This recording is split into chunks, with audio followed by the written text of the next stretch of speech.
warahmatullahi wabarakatuh. Good afternoon, honorable judges, respect opponents, and beloved audience. My name is Jevita Nursiosa. I am proudly representing from State Senior High School 1, Tarik. Let me begin by asking you a simple question. What is the purpose of justice? Is it only to punish? Or is it to correct, to restore, or to build a better society? Today, we debate the motion this House will give social service and skill training for gambling offenders rather than imprisonment. We stand firmly on the side of the proposition because we believe that gambling offenders are not hardened criminals. They are not violent. They are not murderers. They are not threats to society in the way prison is meant to address. Instead, they are individuals who struggle with addiction, stress, and financial problems.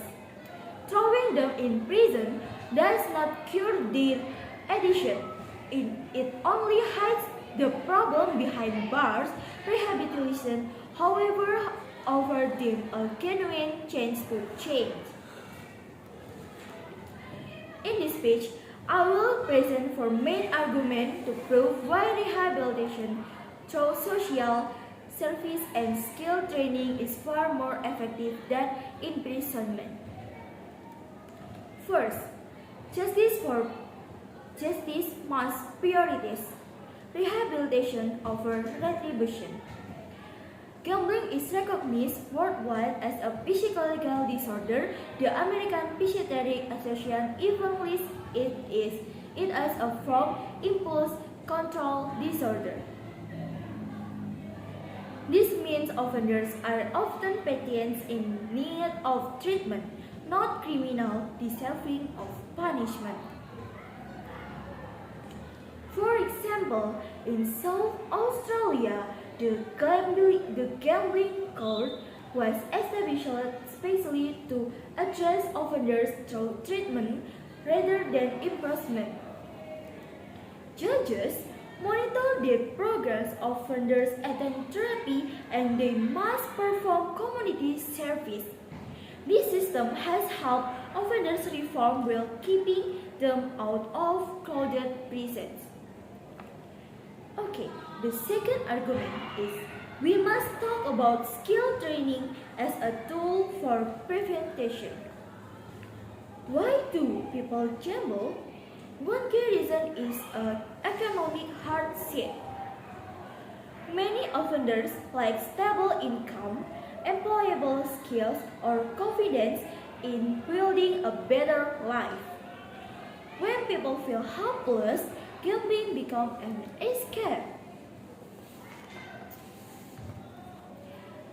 By giving offenders access to skill training programs such as learning carpentry, digital literacy, culinary arts, or entrepreneurship, we give them the chance to build a legal, stable income.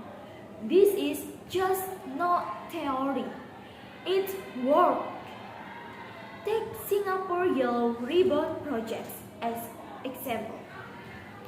Although not focused only on gambling, it provides ex-offenders with vocational training and employment support. So, why not apply the same principle to gambling offenders? Instead of letting them rot in prison cells, let's give them tools to stand up, work hard, and live responsibility.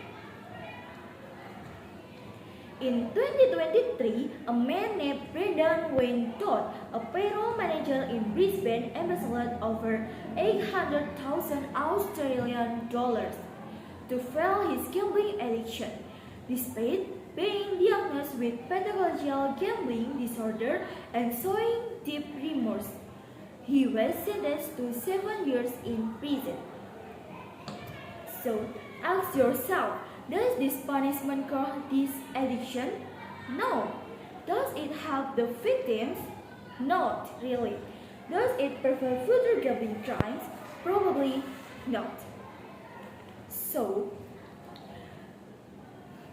I'm proudly offering the motion this House would give social service and skill training for gambling offenders rather than imprisonment. I am Jeffy Danustiosa.